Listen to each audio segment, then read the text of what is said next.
이제는 그 종교를 창시한 교주가 있게 됩니다. 그죠? 그래서 첫 번째가 교주입니다. 그죠? 교주. 우리가 이제 불교에서의 교주는 누구예요? 불교에서의 교주는 누굽니까? 서가모니. 그죠? 십장은 참불가했기 때문에 넘어갑니다. 그래서 서가모니 부처님입니다. 불교에서의 교주는 누구예요? 서가모니 부처님이 이제 교주가 됩니다. 불교에서. 그러니까 이제 우리가 불교는 보면 많은 여러 부처님들이 출연을 하시는데 약사열애불, 또 아미타불, 귀로자나불 셀 수 없을 만큼의 많은 부처님이 계세요. 그렇지만 이제 이 중생의 세계에 그죠?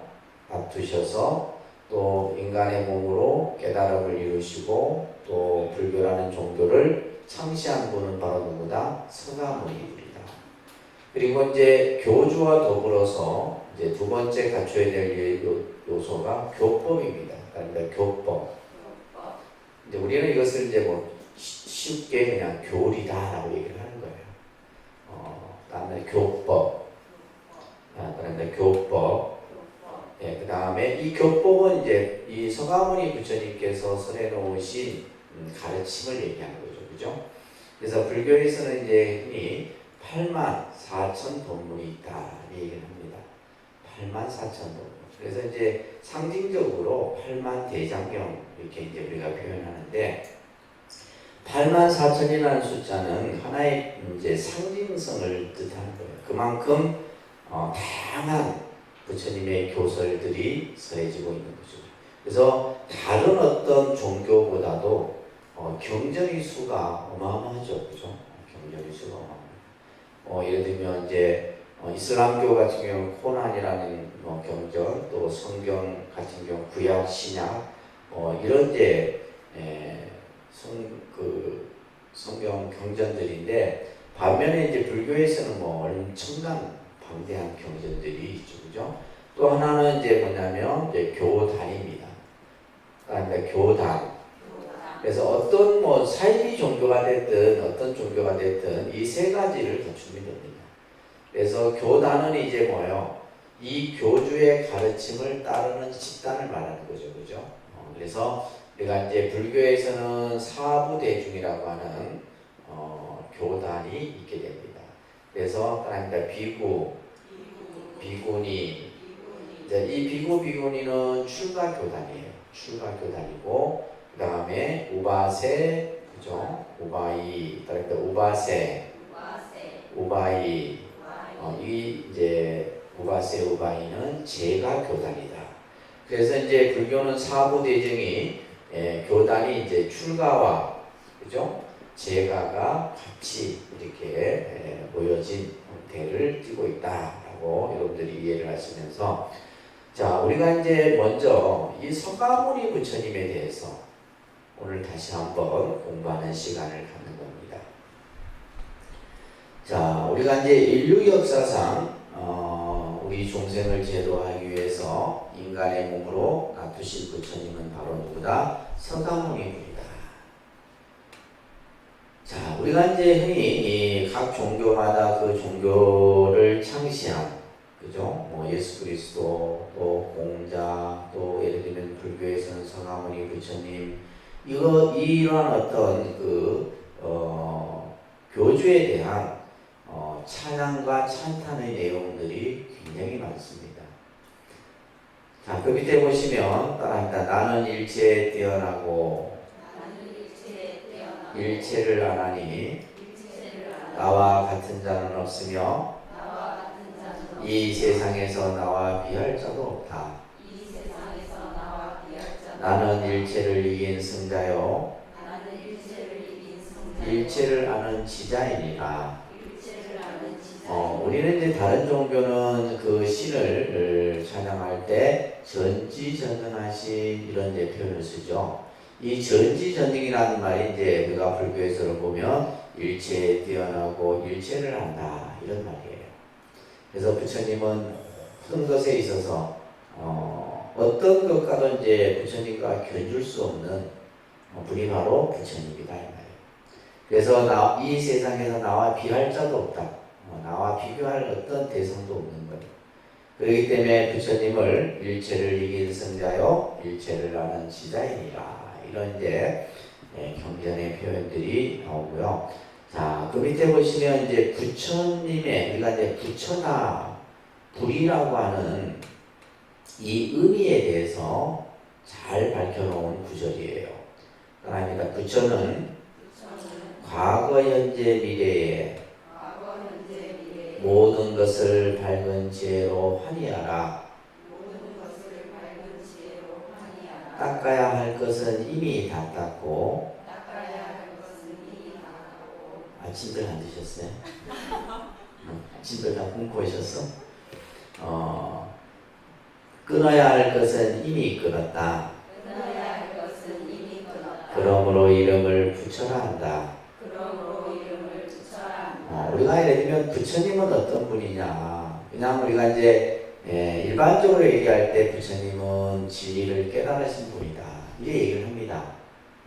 예를 들면 이 우주의 이치를 흔히 깨달은 분을 부처님이다 라고 얘기를 하는 거예요. 그래서 여기서도 말하는 것처럼 과거, 현재, 미래, 그죠? 시간을 다 통틀어서 모든 것을 다 알아.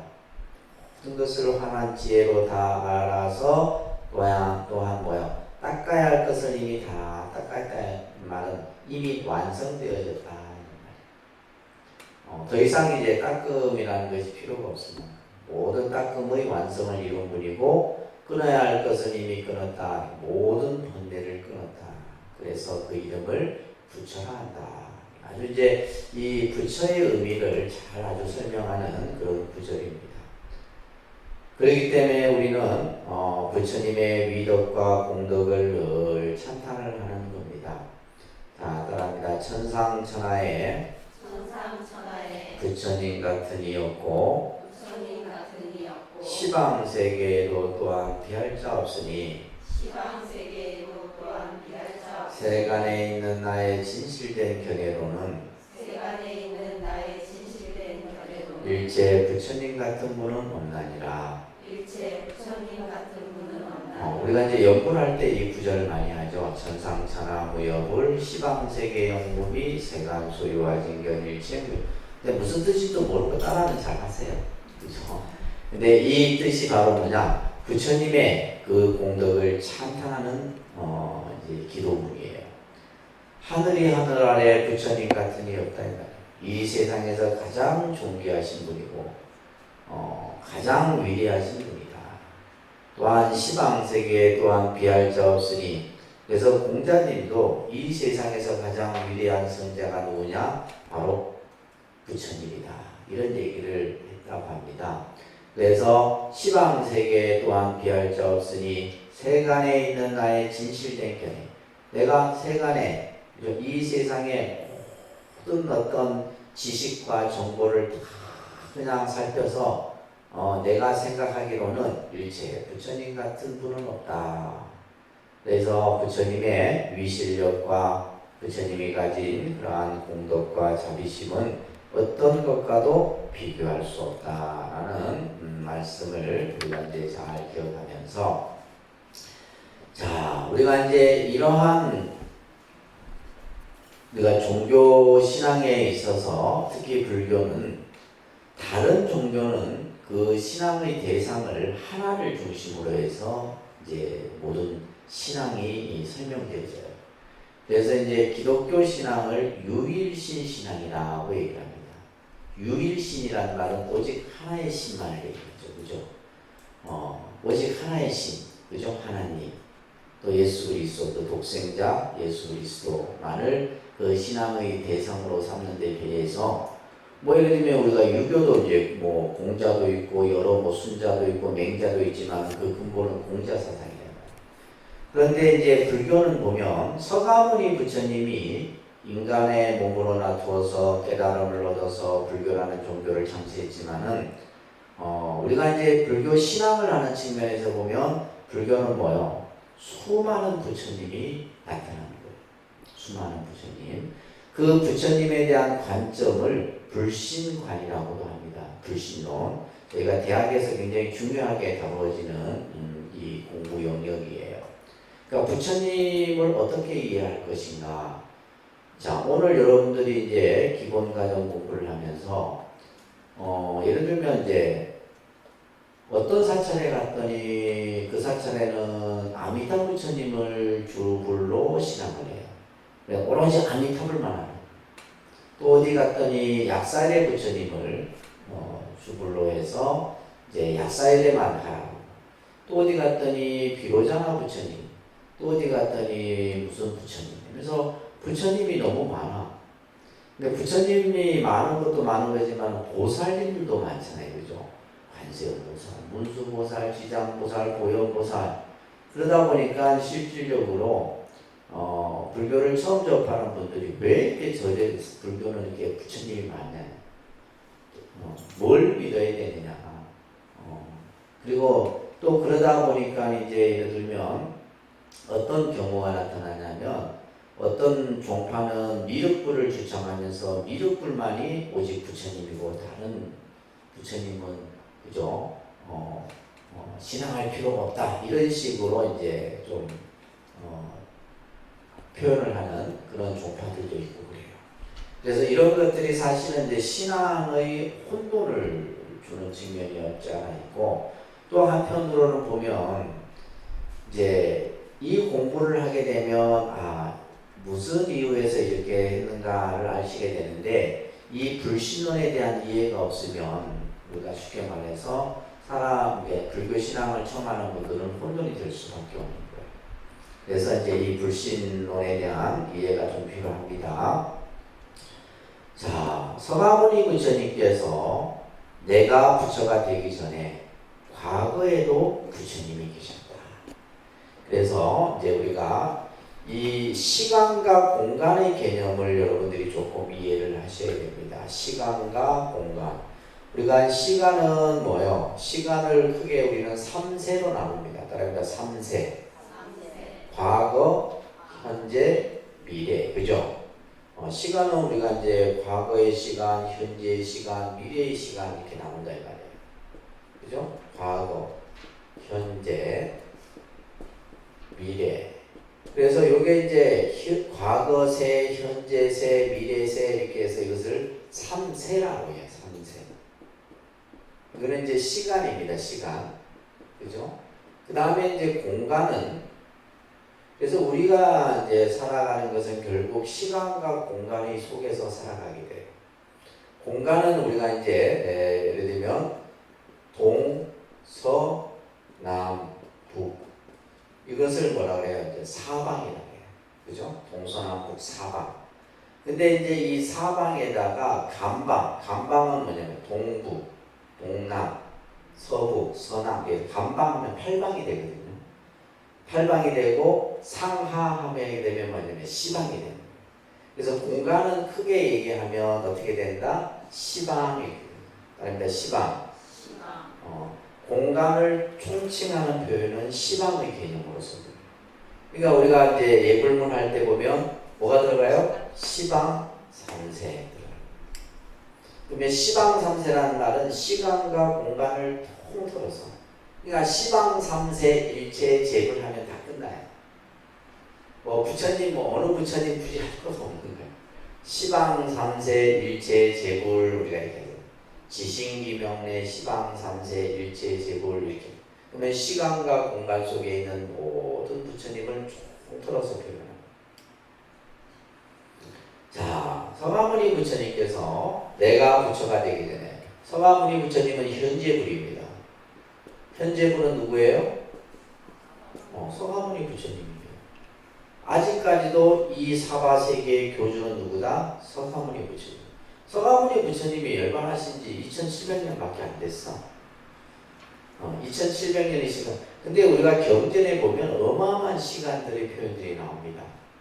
예를 들면 불교에서 시간을 얘기할 때 가장 긴 시간을 겁이라 그래요. 겁이라는 말 많이 들어보셨죠? 겁. 그죠? 겁. 짧은 시간을 뭐라 하냐면 찰나 이렇게 합니다. 가장 짧은 시간을 뭐라 한다? 그러니까 인도에서 수를 표현할 때 쓰는 표현입니다. 1겁이 얼마냐면 12억 9,700 만년이 1겁이에요. 1겁이 12억 9,700만. 근데 경전에 보면 항아사겁 이런 표현들이 나오거든요. 항아사는 뭐냐면 인도에 가면 겐지스 강이 있는데 겐지스 강의 그 모래수만큼의 그 수를 비유하는 거예요. 그러니까 셀 수 있어 없어요. 그러니까 셀 수 없는 수를 우리는 항아사겁, 나유타겁, 아승지겁 이런 이제 경전에서 표현들이 나와요. 그래서 이제 겁이라는 시간이 나오면 셀 수 없는 한량없는 시간이다. 그러니까 우리가 지금 예를 들면 계산할 수 있는 뭐 수천 년, 5,000년, 뭐 1만 년, 예를 들면 인류가 50억만 년 이런 것들은 셀 수 있는 거예요. 근데 이제 그러니까 찰나는 뭐냐면 가장 짧은, 그러니까 예를 들면 마하 0.0000001초의 그러한 시간의 단위를 찰나라고 해요.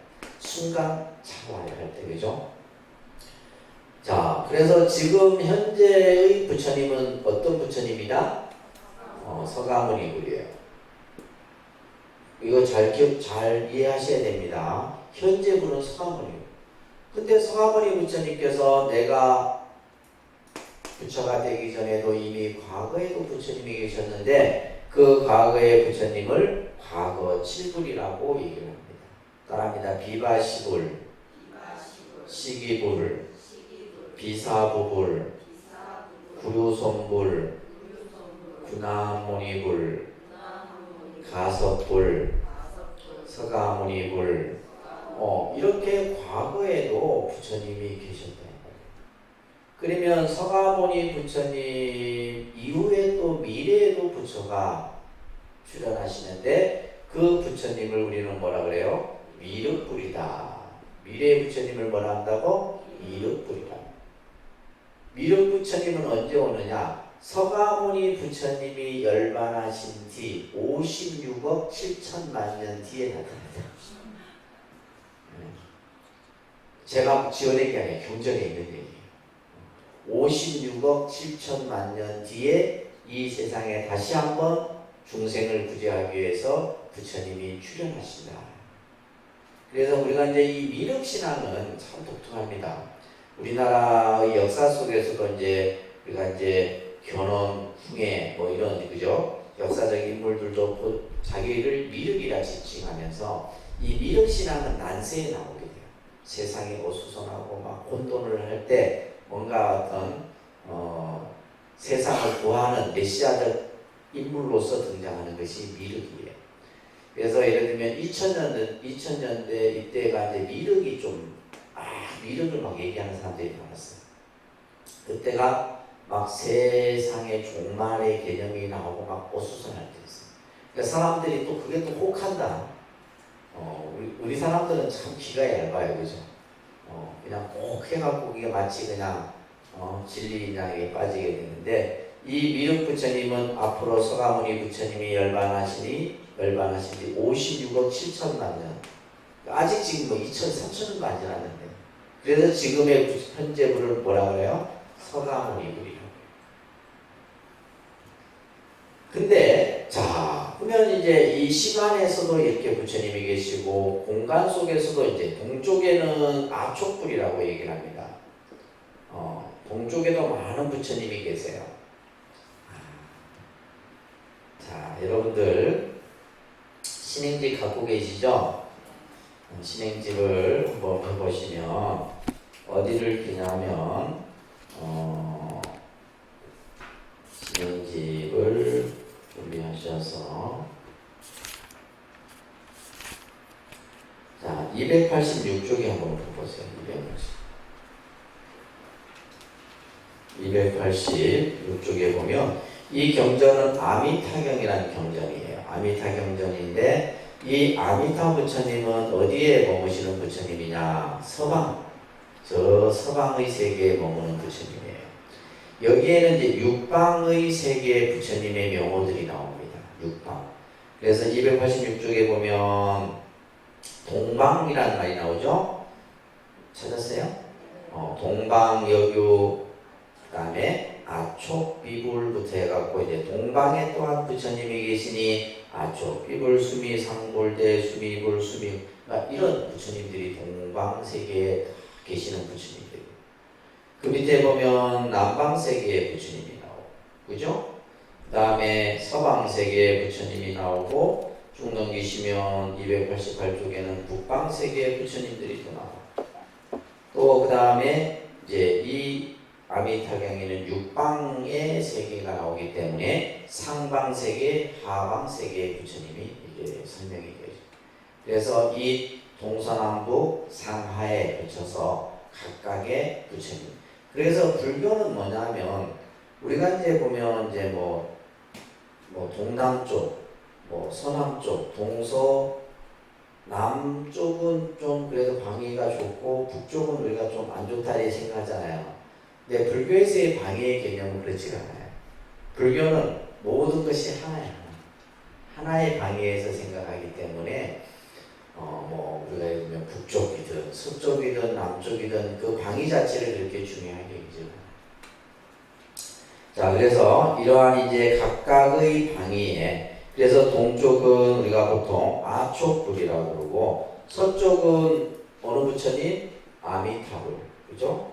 서방 세계의 부처님을 아미타불이라고 해요. 남방 세계의 부처님을 우리가 보생불이라고 해요. 보생불. 남쪽은 보생불이다. 그리고 북쪽은 불공성치불이다라고 이제 이렇게, 이거는 경전마다 다 다릅니다. 경전마다 달라요. 아미타경에서 얘기하는 거랑 또 다른 경전에서 얘기하는 거랑 달라요. 왜냐하면 한 부처님만 계시는 것이 아니기 때문에 여러 부처님. 그래서 여러분들은 뭐다? 시간과 공간의 모든 세계에, 그죠? 모든 시간과 공간 속에 부처님이 충만해 계시다. 알겠어요? 한 부처님만 계신 것이 아니라 이렇게 시간과 공간 속에 많은 부처님들이 등장을 하게 되는데, 자, 이게 그러면 어떻게 이제 이런 과정들이 나타나느냐 한번 보시게 되면, 여러분들 교재에, 자, 부처님 당시 요거를 이제 우리가 초기 불교라고 좀 고쳐놓으세요. 원시 소승 불교 시대를 초기 불교라고 좀 고쳐놓습니다.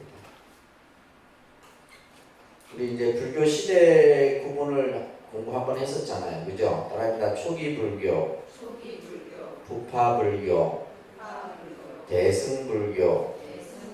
이렇게 이제 불교를 시대적으로 구분을 합니다.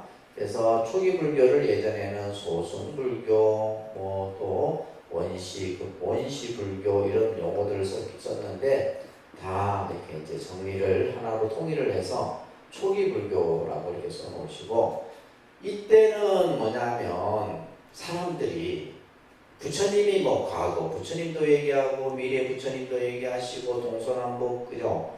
온 시방의 부처님을 얘기했지만은 뭐요?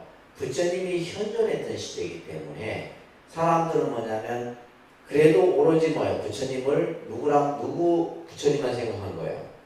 서가모니 부처님만을 부처님이라고 생각을 했던 거예요. 서가모니 부처님이 중심이었어요.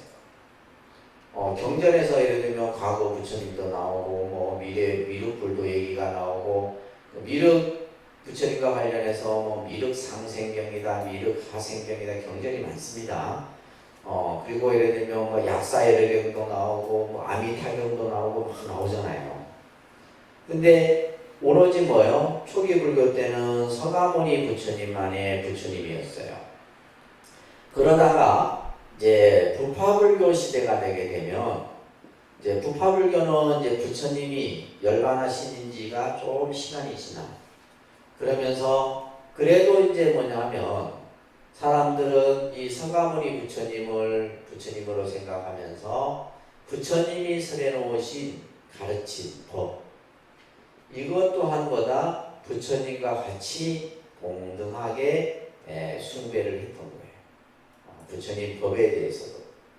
그래서 예를 들면 여러분들 교재에 보시게 되면 상자부 같은 경우가, 그죠? 상자부가 이제 서가모니 부처님을 부처님으로 생각했다 반면에 대중부에서는 법을 중심으로 부처님 법을 중심으로 해서 이제 이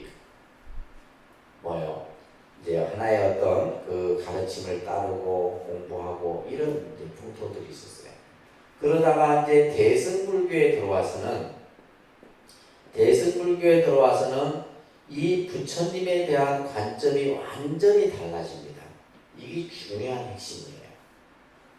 자, 초기 불교에서 부파불교 시대 때까지는 사람들이 오로지 서가모니 부처님을 공덕을 찬탄하고 부처님 사리탑에 가서 예배를 하고 신앙을 하고 부처님의 가르침을 부처님과 같이 생각했었는데 대승불교가 들어서면서 이제 이 개념이 완전하게 바뀌어지게 되는데 그것을 이제 설하고 있는 경전들이 이제 경전을 중심으로 해서 이런 개념들이 나옵니다. 그래서 대승 초기 경전을 우리가 이제 크게 꼽으면 반야부 경전을 얘기합니다. 그러니까 반야부 경전, 그 다음에 법화경 같은 경전이죠. 법화경이나 반야경이나 또 화엄경이나 이런 경전들이 이제 초기 시대에 나타난 경전들이에요. 여기에서는 이제 부처님을 좀 더 이제 사람들이 어떻게 생각했느냐 하면 이신불의 개념으로 생각을 하게 돼요. 이신불. 그래서 따라합니다. 법신, 그 다음에 색신, 법신과 색신의 개념으로 부처님을 사람들이 생각을 하게 됩니다. 그래서 법신은 뭐냐면 시간과 공간을 초월한 초인적인 불타를 나타나게 돼요.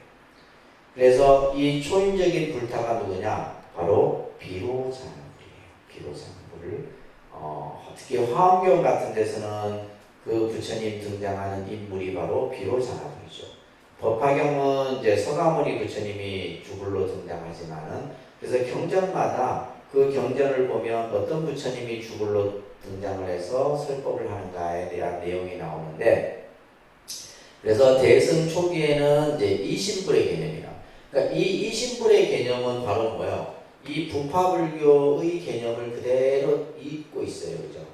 그런데 여기에서 문제는 뭐냐면 대승불교에 와서는 초인적인 불타의 모습으로 묘사를 하고 있어요. 부처님이 그냥 인간의 모습의 불타가 아니라 초인적인 불타의 모습.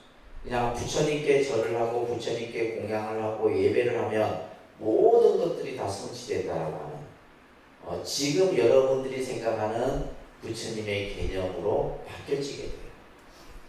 그러니까 예전에는 초기 불교나 법화불교 시대 때는 그냥 인간 모습의 불타로서만 생각을 하다가 대승불교에 와서는 뭐다? 초인적인 불타. 다시 말해서 인간의 모습이 아닌 절대적 어떤 권위와 상징성을 가진 불타의 모습으로 나타나게 됩니다. 그래서 예를 들면 이제 심지어 법화경 같은 데서는 뭐예요? 법화경을 가지고 있는 것만으로도 부처님을 모시는 것과 똑같다라는 이런 표현들이 나와요. 예를 들면 부처님의 형상만 그려도 뭐예요? 다음 생에 부처가 된다는 이런 표현도 나와요. 그래서 이제 이런 이야기들이 법화경이나 화엄경 이런 데서 나타나게 되는 거예요. 그러면서 대승중기에 와서는 이제 삼신불의 개념으로 나타나게 돼요. 부처님을 바라보는 관점이 어떻게 돼요? 점점 발달이 되는 거예요. 자, 그래서 이제 이 대승중기에 와서는 대승중기는 주로 이제 유식이 계통의 이제 경전들이 등장하게 되는데 나중에 이제 이거는 여러분들이 이제 전문 과정 가서 이제 공부를 하셔야 돼요. 자, 이제 여러분들이 오늘 알아야 될 것은 부처님을 표현하는 것은 삼신불의 모습으로 여러분들이 이해를 하시면 됩니다. 자, 첫 번째가 따릅니다. 법신, 그 다음에 보신, 그 다음에 화신, 이 삼신이에요. 부처님은 삼신의 모습으로 우리가 이해를 하셔야 되는데, 자, 첫 번째 법신 부처님은 자 보시면 깨달음 그 자체를 불의 본질로 보는 부처님이에요. 그래서 이 부처님은 사실은 형상도 없고 어떤 모습으로 표현할 수도 없어. 근데 우리가 이제 그 모습을 표현해 놓은 거예요. 그래서 우리 독립선언의 3층의 주불이 바로 비로자나불이에요. 비로자나불. 바로 법신불을 이렇게 보시는 거죠. 우리 2층에 있는 이제 부처님이 서가모니 불이고, 아셨죠? 2층에 모셔놓은 이 주불이 서가모니 불이고, 그러니까 2층에 서가모니 불이 있어서 저희가 3층은 비로자나불로 한 거예요.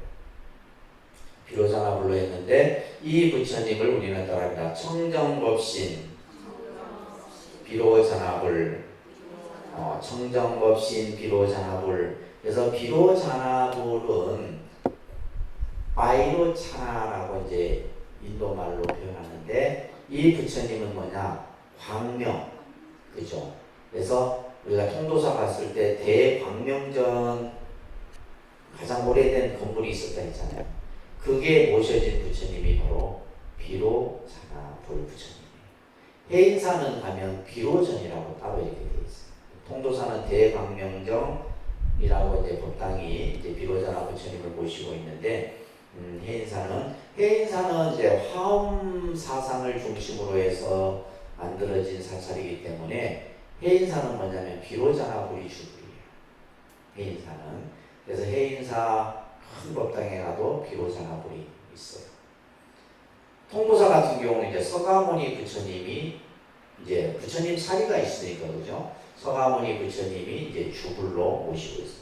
그래서 이제 그 사찰이 주불이 어떤 부처님이냐에 따라서 신앙이나 기도나 이런 것들이 달라지는 거예요.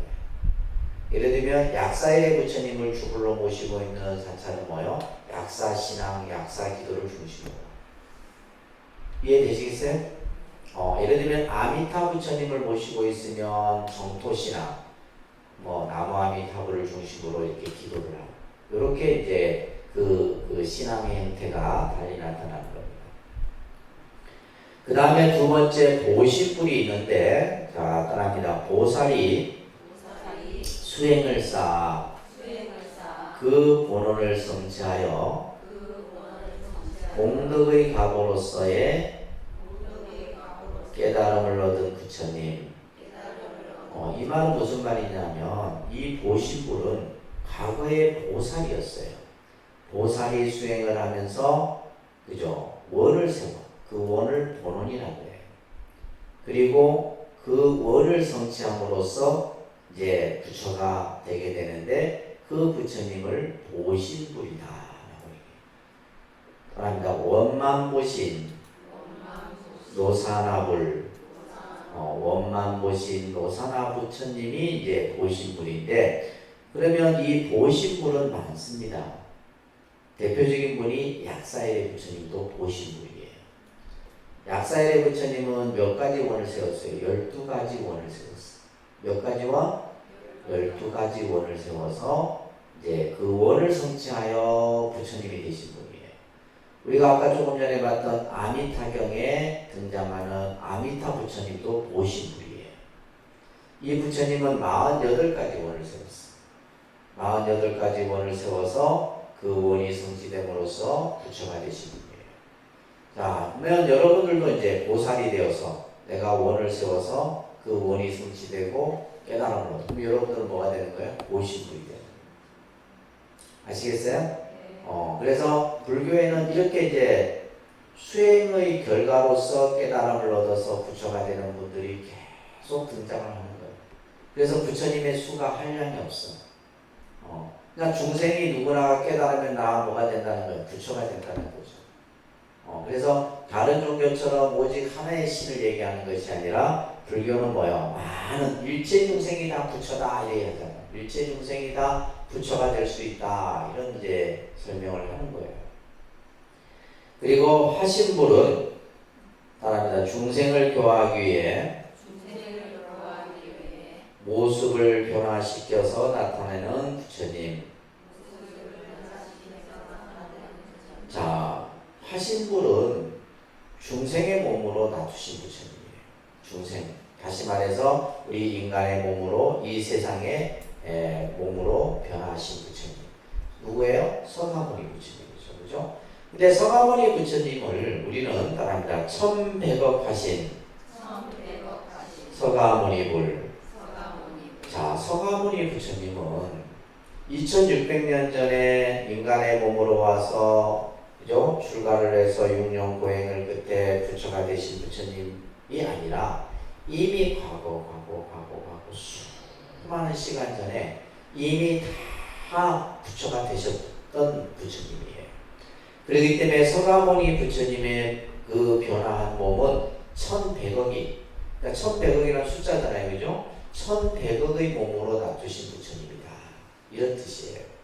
그래서 실제 우리가 이제 이 불교에는 이러한 보신불이나 하신불의 이러한 모습들을 설명을 하고 있는데, 자, 그러니까 이제 우리가 예를 들면 여러분들이 신앙을 하면서 뭐 이 부처님들께 많은 부처님 때문에 헷갈릴 필요가 없어요.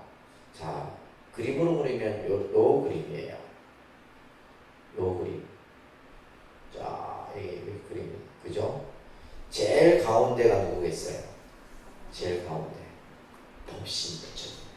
제일 가운데. 제일 가운데가 뭐다? 핵이죠, 핵. 가장 깨달은 근본, 깨달은 그 자체이기 때문에, 그러니까 부처님은 깨달음을 얘기하는 거예요. 깨달음. 깨달음의 그 본질을 나타내는 부처님은 법신불이에요. 그리고 수행을 통해서, 보살이 수행을 통해서, 그죠? 깨달음을 얻은 부처님, 보신불이에요. 그리고 그 중생을 제도하기 위해서 몸을 변화하여 놔둔 부처님을 화신불이에요. 자, 이 그림을 보면서 우리는 뭘 알아야 되냐면, 보신의 몸 안에는 법신이 있고, 법신의 그 모습은 보신이고, 또한 법신이 화신이고, 화신이 법신이 됩니다. 이것이 이제 유명한 삼신일체 사상이라고 하는 겁니다. 다른 거 삼신일체. 삼신일체. 자, 화신 안에 뭐가 있어요? 화신의 그 몸 안에는 법신이 자리하고 있는 거고, 법신이 몸을 변화한 것이 화신이고, 그죠?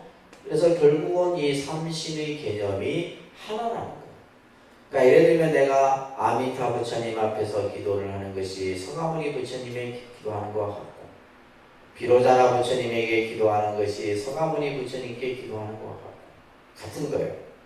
아시겠어요? 이제 중요한 것은 뭐냐 하면, 아까도 얘기한 것처럼 뭐 아미타 부처님이 더 낫고 뭐 약사이대 부처님이 못하고 이런 우열로서 생각하면 큰일 난다.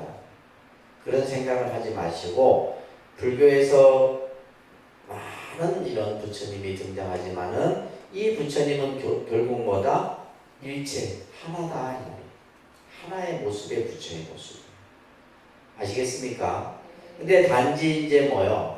중생들을 제도하고 교화하기 위해서 그 몸을 여러 가지 몸으로 놔두는 거예요. 자, 쉽게 얘기하면 여러분들도 한 몸이 아니죠. 몸뚱아리는 하나예요. 내 몸은 하나인데, 자, 그죠? 여러분들 몸은 하나인데 집에 가면 어떻게 돼요? 자식에게는 어머니의 몸으로 내가 몸이 변해요. 화신이 된다 이 말이에요. 아시겠어요? 남편에게는 아내의 몸이 됩니다. 또 내가 친정에 가면 뭐요? 그죠? 딸이 되는 거예요. 또 여러분들이 어느 직장에 갔을 때는 그 직장에 맞는 몸으로 화신을 합니다. 예를 들면 내가 절에 있을 때는 스님이지만은 내가 예를 들면 뭐 학교에 가면 학생들이 나보고 스님이라 안 하고 뭐 교수님이라 한다. 그러면 내가 그때 거기 가서는 그 몸으로 내가 바뀐 거죠. 그러니까 우리도 우리 하나의 몸이 아니라 내가 어떠한 공간과 어떠한 시간 속에서 그 몸이 여러 몸으로 변화하고 나투는 거예요. 이 미묘하죠? 몰랐죠, 이거? 그죠?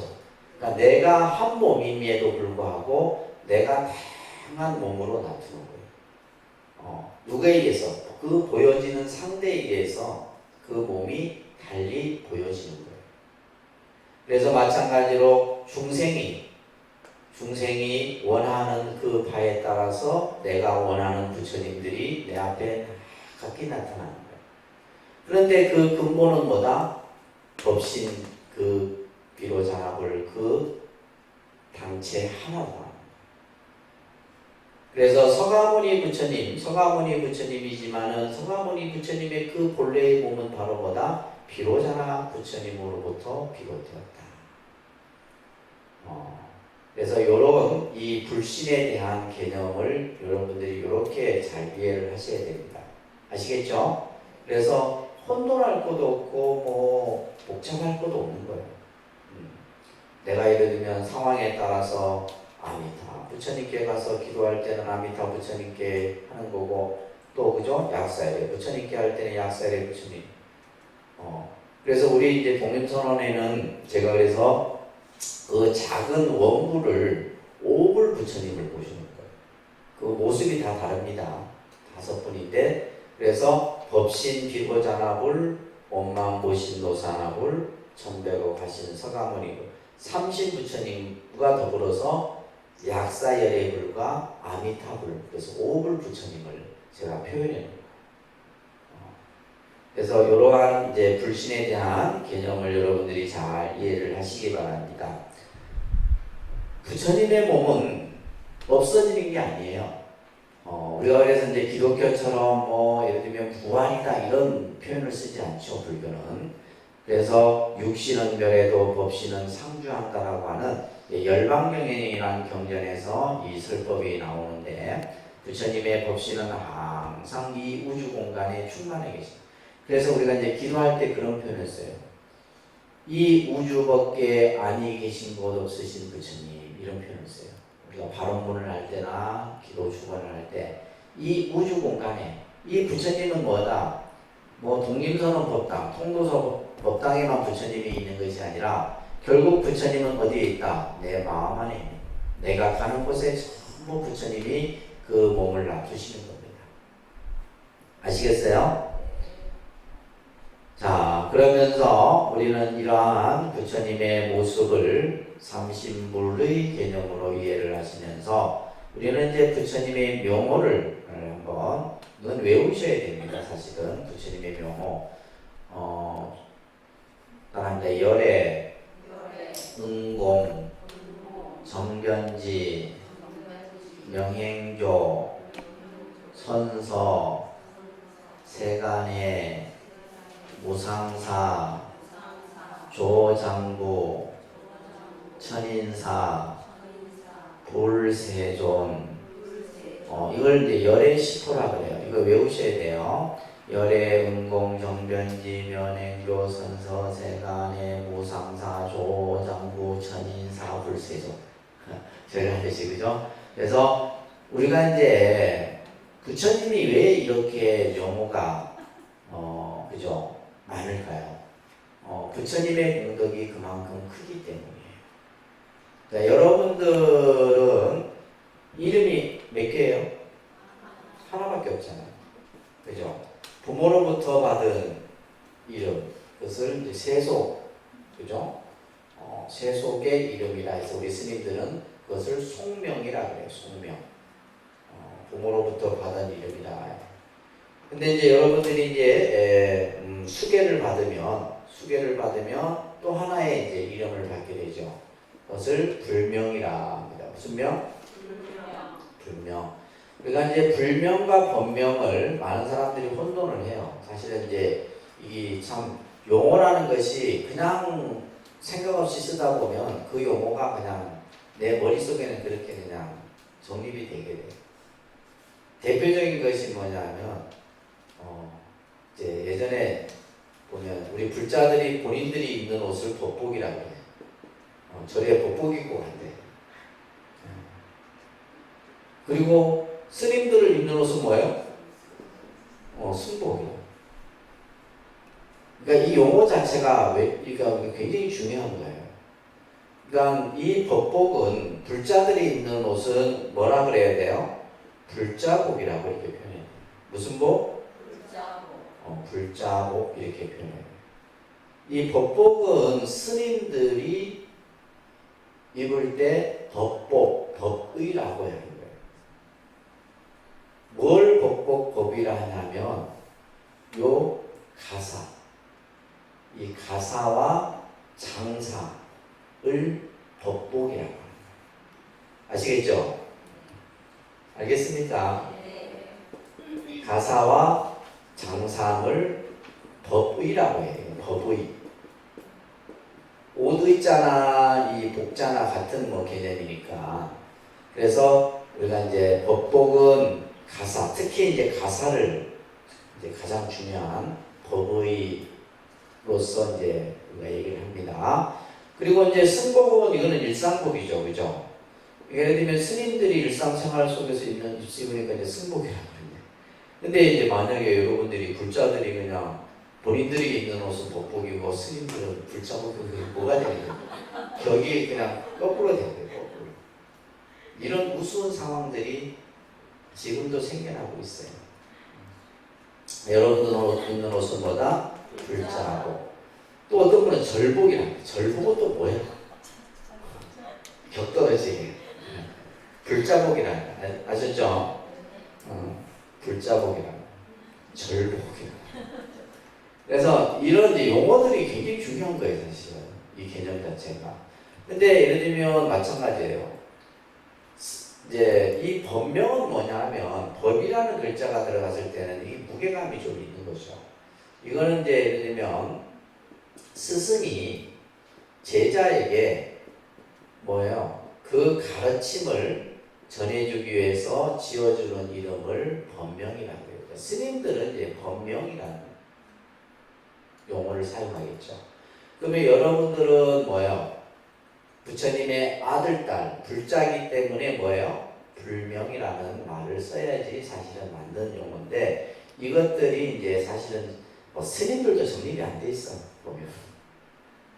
우리가 용어 자체가 그만큼 그래서 이게 잘못 쓰여지면 고치기가 힘든 거예요. 그래갖고 여러분들은 본명이 같은 거예요. 스님도 본명이고 여러분들도 본명이고 이러면 안 되는 거예요. 그렇잖아요, 그죠? 그래서 불명과 본명의 이 개념 이해를 하셔야 되고, 그래서 이런 것들이 많습니다. 그래서 여러분들이 이제 불자로서 받는 이름이 바로 불명이에요, 그죠? 그러면 이 불명은 스님 이쁜 이름 이쁜 거 믿고 이거 없습니다. 그게 중요한 게 아니고, 우리가 이제 보통은 이제 이 불명은 바로 여러분들이 뭐냐면 보살의 길을 이제 가고자 하기 위한 것으로서 이름을 받는 거예요. 대승불교에서는 스님들처럼 여러분들이 출가하는 건 아니잖아요. 그죠? 보살로서 내가 수행을 해서 내 가정과 내 이웃과 또 사회를 위해서 부처님의 법을 열심히 닦겠다라고 하는 그런 의미에서 받는 거예요. 그래서 이 받은 이제 불자로서 받은 불명은 바로 보살의 이름이에요. 그죠? 이 보살이라는 그 개념은 뭐냐면 무슨 여성과 남성을 구분하는 개념이 아니에요. 구도자. 그죠? 내가 부처님 법을 묵묵히 닦아가는 구도자적인 의미가 바로 보살이에요. 다음 시간에 여러분 공부할 건데, 그래서 불명을 받게 되죠. 네, 예를 들면 이제 스님들은 법명을 이제 받고 나서 그 다음에 또 뭘 받냐면 당호를 받게 돼요. 당호를 받고 이제 옛날 우리가 조선 시대나 고려 시대 때는 임금이 주는 이름이 있어요. 이걸 시호라고 그래요. 시호.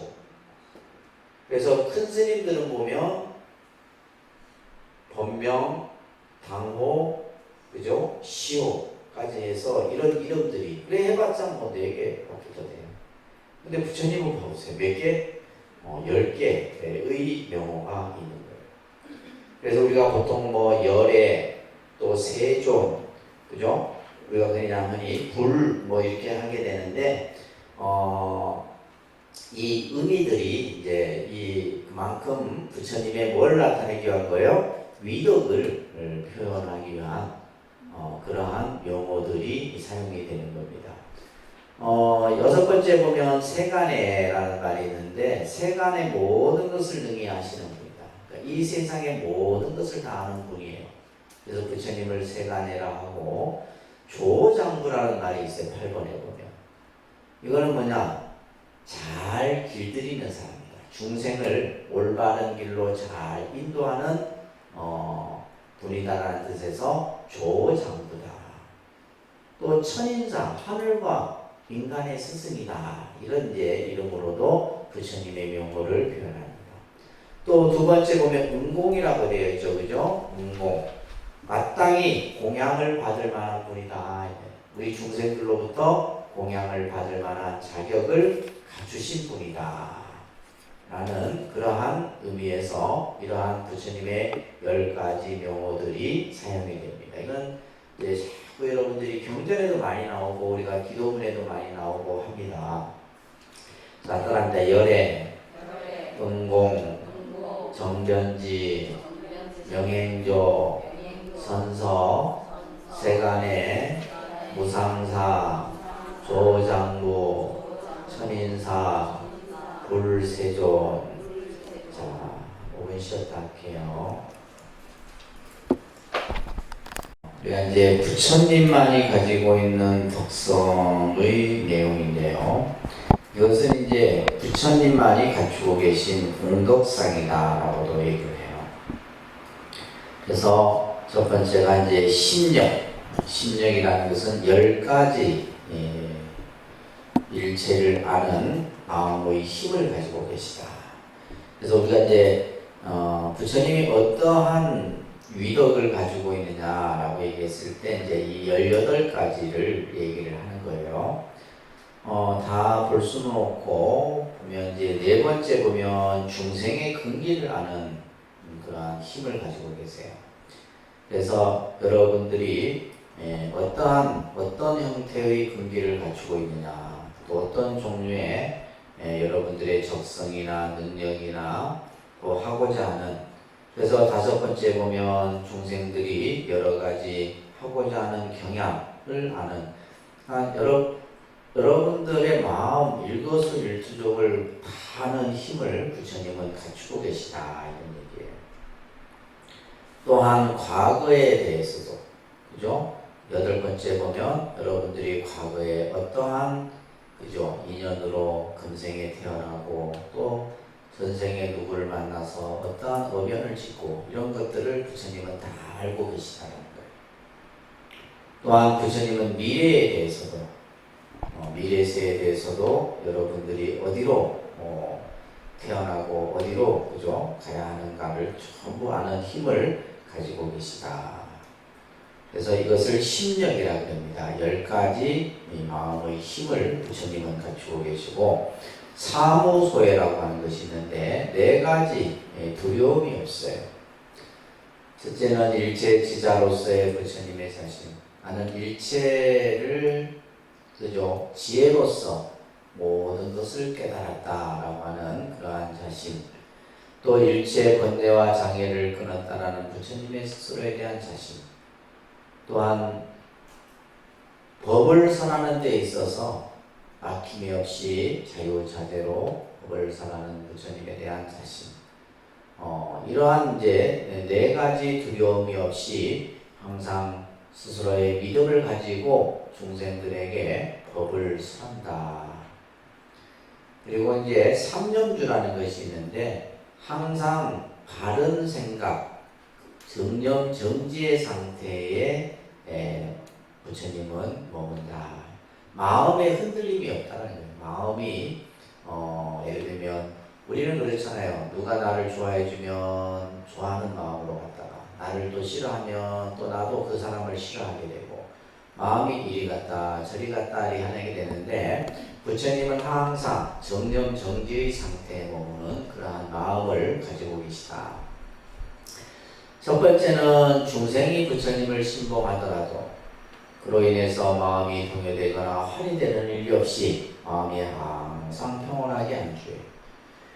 그렇잖아요. 예를 들면 나를 신봉한다 해서 좋아하고 나를 비방한다 해서 싫어하고 이런 마음을 일으키지 않는다 이런 얘기예요. 그래서 두 번째는 신봉하지 않더라도 그 사람에 대해서 그죠? 서운한 마음을 내지도 않고 항상 정념 정주에 안주하고, 또한 신봉하거나 비봉하거나 안에 그것에 대해서 기뻐하거나 근심하는 마음을 일으키지 않는다. 그래서 항상 마음이 그죠? 어느 한쪽에 치우치지 않고 정념 정주의 상태에 머문다. 이제 이런 개념이 이제 조금 이제 다른 우리 기독교 신앙하고 좀 다르죠. 안 믿으면 어떻게 된다? 지옥 간다 그래서. 안 믿으면 지옥 간다. 근데 부처님은 여러분들이 믿고 안 믿고 또 불교에 대해서 전부 우리가 불교는 뭐예요? 인연법이잖아요. 인연법. 부처님도 보면 무연 중생은 나도 어쩔 수 없다 이런 말을 하셨거든요. 인연 없는 중생은 나도 제도할 수 없다라는 얘기예요. 그래서 여러분들이 이렇게 지금 부처님 공부하는 것도 인연법에 의해서 공부를 하는 거고, 그래서 불교는 인연법에 의해서 모든 것을 설명을 하지, 예를 들면 믿으면 천당 가고 안 믿으면 지옥 가고 이런 표현은 없어요. 아시겠죠? 그리고 마지막에 부처님은 대비심을 가지고 계시다. 대비심. 그래서 이 대비심은 늘 중생을 연민히 여기는 마음. 이 마음이 이제 부처님에게 갖추고 계시는 거예요. 그래서 신력, 사무소의 삼명주, 대비심까지 해서 18가지의 공덕의 그러한 모습을 갖추고 계십니다.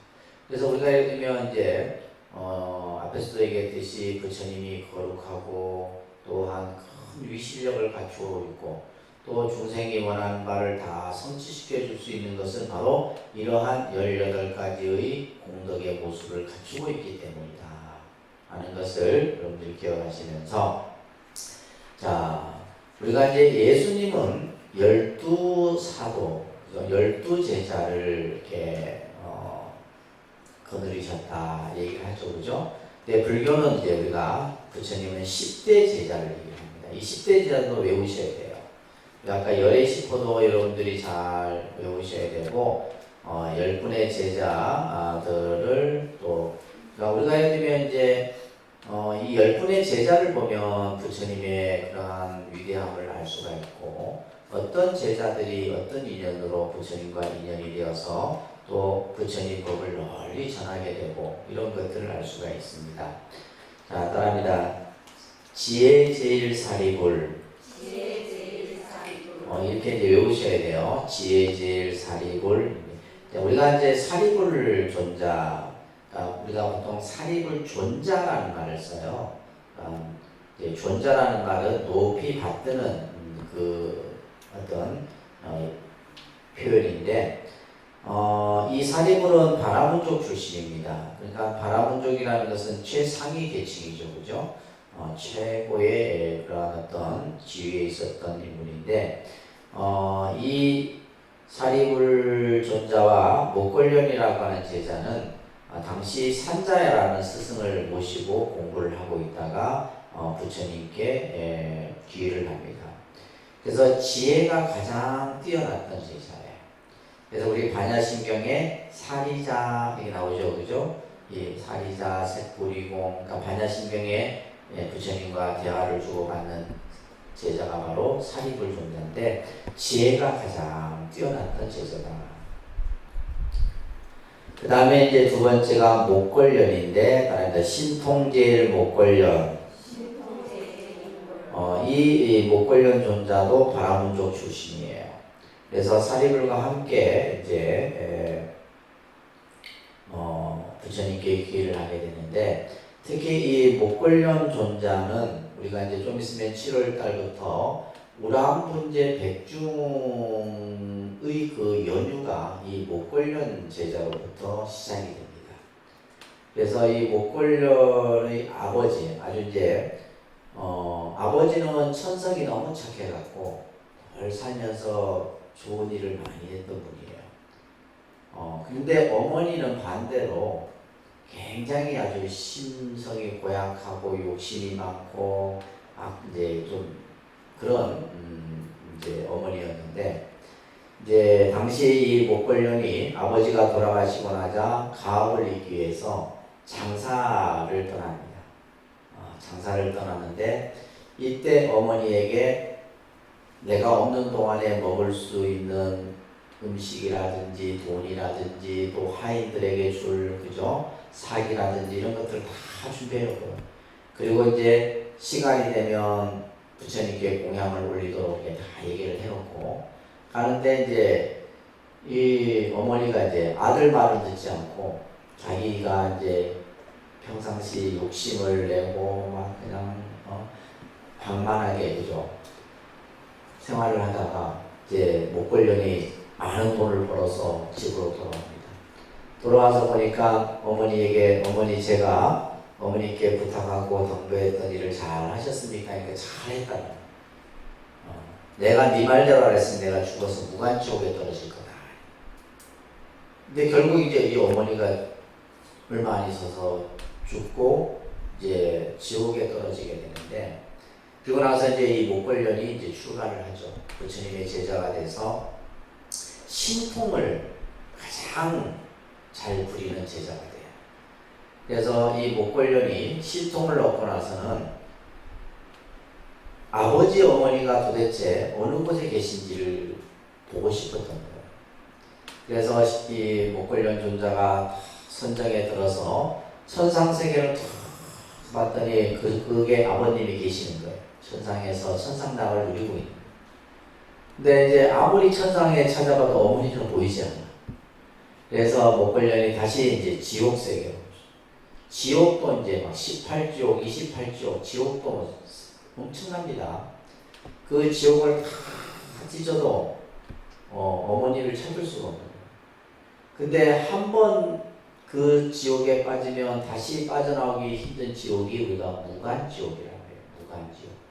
무간이라는 말은 틈이 없다 이런 말인데, 이 무간지옥에 들어가서 어머님이 고통을 받고 있는 거예요. 살아생전에 그죠?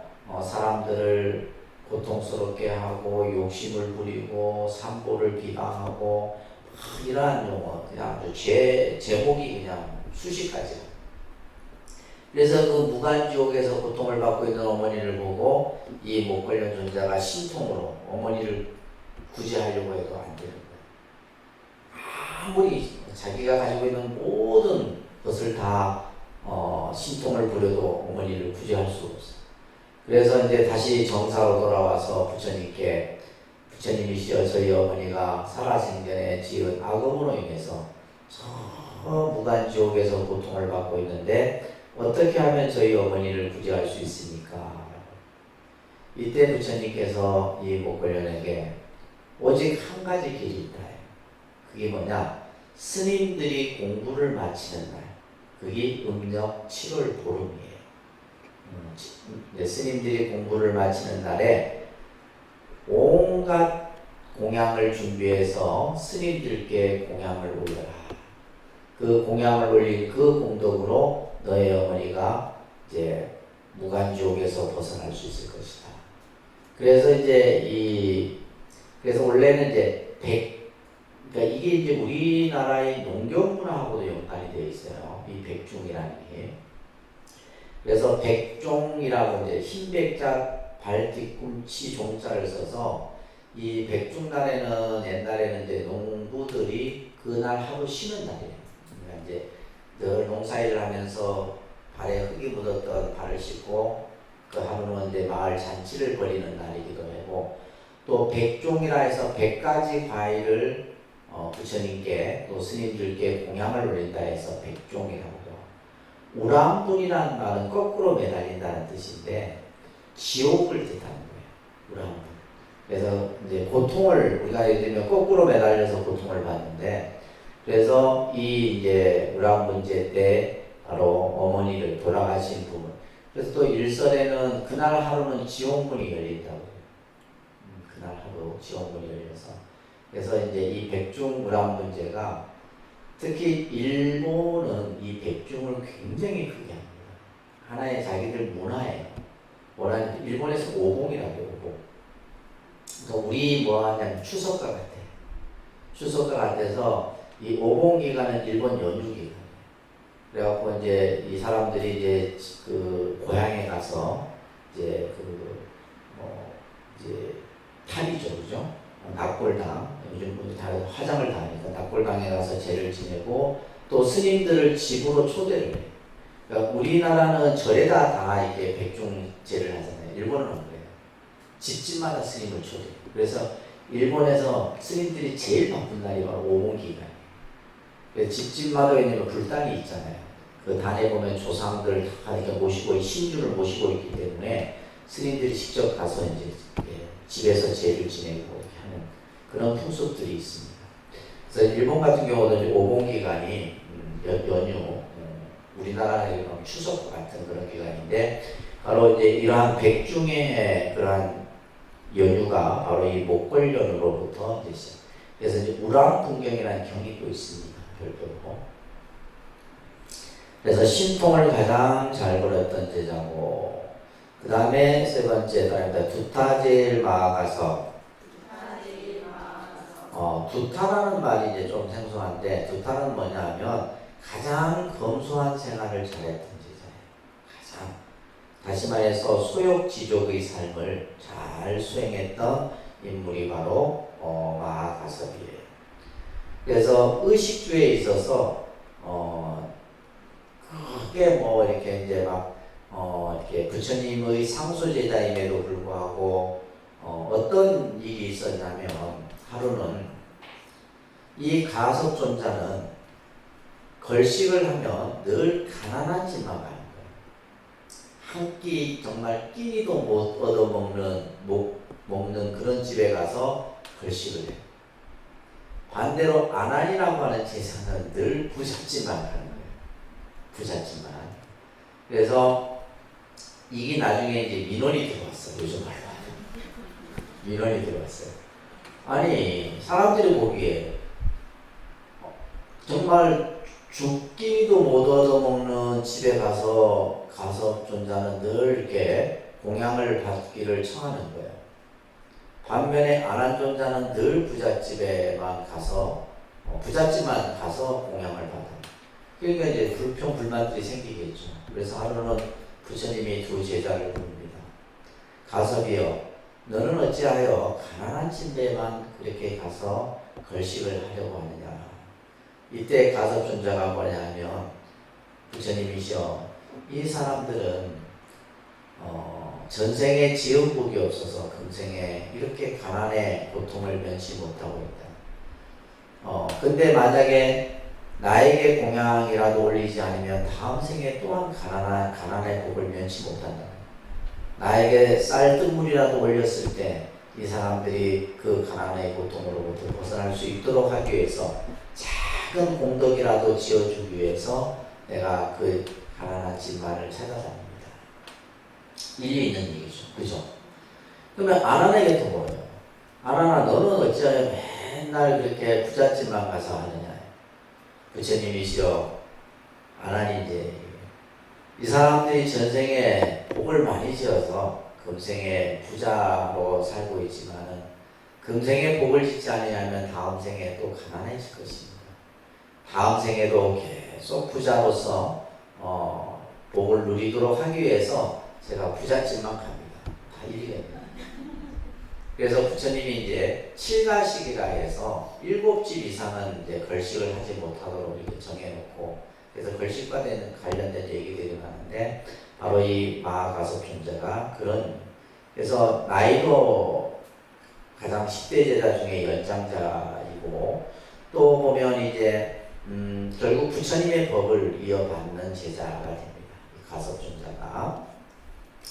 그 다음에 천안질 아나율 존자입니다. 그러니까 천안질 아나율. 이 아나율 존자는 아난 존자와 더불어서 왕자예요, 왕자. 왕자 출신인데 이제 출가를 해서, 근데 이 아나율이 처음부터 수행을 잘했던 것이 아니라 덜 게을렀어요. 보면 이제 게으른 것은 이거는 천성이에요. 안 고쳐집니다, 이거는. 여러분들 자녀 중에 매일 지각하는 사람은 나중에 커서도 지각해. 이거는 천성이에요. 진짜 이거 고치기 힘들다니까요. 그래서 이 아나일 존자도 늘 수행하면 그냥 빠지고 게으르고 나태하고 잠만 자고 이래요. 그래서 하루는 부처님이 아나일을 부릅니다. 너가 그렇게 공부하기 싫으면 다시 마을로 내려가라. 네가 지금 왕자의 지위를 버리고 출가를 하러 왔는데 이렇게 매일 게으르고 잠만 자고 나태해가고 어떻게 깨달음을 얻을 수 있느냐. 크게 꾸짖어요. 이때 이 아나일 존자는 7일 낮밤을 자잖아요. 7일 동안 잠을 자잖아요. 그러다가 눈을 실명을 합니다. 실명과 동시에 뭘 얻냐면 여기서 말하는 천안통을 얻게 돼요. 천안이라는 것은 뭐냐면, 그죠? 우리가 가지고 있는 육안이죠, 육안. 육안은 내가 볼 수 있는 범위만 보는데 천안은 뭐예요? 하늘 세계까지도 다 볼 수 있는 그런 신통을 얻게 되는 거예요. 이 아나일 존자가. 그 다음에 해공제일 수보리입니다. 그런데 해공제일 수보리. 이 수보리 존자는 바라문족 출신인데 그 꼬독장자의 동생인 수마나의 아들이기도 하는데 항상 공의 이치를 즐겼다 해서 해공제일이라고 해요. 그래서 금강경에 등장하는 제자가 바로 수보리죠. 그죠? 수보리입니다. 그래서 항상 공의 이치를 늘 잘 터득했던 제자예요. 그 다음에 따라합니다. 설법제일 부르나. 이 부르나 존자는 바라문족 출신인데 굉장히 아주 부유한 집의 아들이죠. 그래서 이 부처님의 생년월일과 똑같습니다. 동시에 태어난 제자인데 이 부르나 존자는 굉장히 언어가 능통했어요. 그래서 예를 들면 다양한 학문을 배우고 그러면서 이제 늘 부처님의 법을 다른 사람에게 설해주는 것을 즐겨했어요. 근데 이 부르나 존자가 나중에는 이교도들에 의해서 돌에 맞아 죽습니다. 이 죽음이 조금 안 좋게. 근데 사실은 그 죽음을 알면서도 이제 부처님 법을 설하기 위해서 그 마을로 들어가요. 부처님은 들어가지 말라 했거든. 너가 거기에 들어가게 되면 너는 죽을 수도 있다. 그래도 저는 부처님의 법을 설하기 위해서 들어가겠습니다. 그래서 결국 이제 그렇게 해서 죽음을 당하게 되는데 굉장히 아주 설법을 부처님보다도 더 잘할 정도로 설법을 잘했다는 제자가 바로 부르나 존자예요. 그 다음에 논의제일 마하가전년, 아니라 논의제일 마하가전년. 이 마하가전년도 이제 찰제리 왕족 출신입니다. 그래서 예를 들면 이제 부모가 이제 왕이, 그죠? 명을 받고 부처님을 모시러 갔다가 이제 출가를 한 케이스인데 이 마하가전년은 뭐냐면 논이라는 것은 토론을 잘 이끌었던 제자예요. 어떤 주제에 대해서 토론하고 문답하고 이런 것들을 가장 잘했던 제자가 마하가전년 논의제일입니다. 그 다음에 지계제일 우바리 존자. 이 우바리는 계율을 가장 잘 지켰다. 지계라는 말은 계율을 가장 잘 지켰던 제자인데 유일하게 10대 제자 중에서 천민 출신이에요. 우리가 부처님 제자들이 보면 전부 바라문족이나 왕족 출신들인데 이 이제 우바리 존자만이 이제 천민 이발사 출신인데 당시 부처님이 카필라국에 갔을 때 왕자들이 출가를 합니다. 근데 이 우바리가 보니까 야, 부처님이 얼마나 위대하길래 왕자들이 이렇게 출가를 해요. 자기가 먼저 출가를 해요. 먼저 출가를 해서 이제 이 우바리가 이제 부처님 옆에 탁 이렇게 앉아요. 근데 일곱 왕자들이 이제 부처님께 절을 하러 딱 들어오는데 일곱 왕자들이 깜짝 놀라요. 왜? 부처님 옆에 누가 앉아 있어요? 우바리가 딱 자기들 머리 깎아줬던 천빈인데. 그러니까 절을 하다가 잠시 멈추자 부처님이 호통을 칩니다. 지금 여기 앉아 있는 우바리는 너희들이 알고 있는 그 천민 이발사 우바리가 아니라 너희들보다 먼저 출가한 이제 우리가 말하는 이제 선배 수행자이니 너희들이 우바리에게 절을 하라. 절을. 그래서 이제 그때부터 이제 뭐냐면 우리 스님들은 먼저 출가한 사람이 위가 되는 거예요. 먼저 뭐 1분, 10분 이것도 따집니다. 1분, 10분 이것도 그게 나중에 엄청 차이가 나요. 그래갖고 이제 자리에 앉는 것도 이제 우리가 스님들이 자리에 앉을 때 그냥 앉는 게 아니라 이제 그 승납 순서에 따라서 앉아요. 승납 순서에 따라서 그걸 좌차나가는데 좌차를 굉장히 중요시해요. 그래갖고 이제 좌차 때문에도 많이 싸웁니다. 그래서 뭐 출가를 네가 몇 월 달에 했니? 뭐 몇 월. 실제 예를 들면 저희 같은 경우는 제보다 위에 빨리 출가한 스님이 뭐 15일 또 내 밑에 들어온 사람이 뭐 7일 요런 차이 정도밖에 안 나니까. 근데 그게 나중에는 많이 벌어져요. 그래서 이제 좌차가 중요한 겁니다. 그래서 이제 이 우바리 존자는 출가를 한 후에 부처님이 제정하신 계율을 가장 잘 지켰고 나중에 이제 율을 이 우바리가 송출을 하게 되죠. 그죠? 그래서 율장 나중에 여러분들 이제 계율을 받을 때 이제 수계 받을 때 이 우바리 이 존자를 한번 칭하는 그런 의식도 있어요. 그 다음에 부처님의 아들이죠. 그죠? 다른 밀행제일 라후라, 밀행제. 밀행이란 말은 남 모르는 선행을 가장 잘한 제자예요. 남 모르는 선행. 남이 모르게 착한 일을 가장 잘했던 제자가 바로 라울라. 근데 라울라도 처음부터 이렇게 잘한 것이 아니에요. 처음에는 출가했을 때 이 라울라 존자가 최초의 산이거든요. 산이에요. 어릴 때 이제 출가를 하게 되는데 부처님이 이제 카필라국에 갔을 때 이 아들인 라울라를 출가를 시키죠. 근데 이제 출가했을 때는 이제 장난꾸러기였어요. 말도 안 듣고 장난치고 아버지가 뭐요? 아버지 백 믿고 맨날 이렇게 까불고 이랬는데 그러다가 한번 혼을 몇 번 당합니다. 부처님께. 그래서 그리고 나서는 이제 라울라가 그 다음부터는 뭐요? 남이 알지 못하는 선행을 가장 잘하는 그런 이제 제자로서 이렇게 이름을 떨치게 됩니다. 그 다음에 이제 마지막에 따릅니다. 다문제일, 아난타. 다문이란 말은 부처님의 설법을 가장 많이 들은 제자예요. 그래서 실제 부처님 곁에서 약 20여 년간 늘 부처님 곁에서 설법을 듣고 또 그리고 이제 이 아난존자가 굉장히 총명해요. 굉장히 총명하고 또 자, 한번 보세요. 지금 이제 이 석굴암에 있는 지금 10대 제자, 석굴암 내부에 들어가면 이 10대 제자가 조용히 되어 있는데 이게 이제 사리불 존자고 목걸련 존자고 마하가섭 존자예요. 그리고 아나일 존자, 수보리 존자, 부르나 존자, 가전년 존자, 우바리 존자, 라울라 존자. 그리고 이제 아난타 존자인데 이 아난 존자는 아주 인물이 뛰어납니다. 부처님 제자 중에서도 인물이 아주 뛰어나서 연한을 많이 겪었던 제자 중에 하나예요. 그러니까 여성의 어떤 문제에 대해서 이 아난이 꼭 문제가 돼요.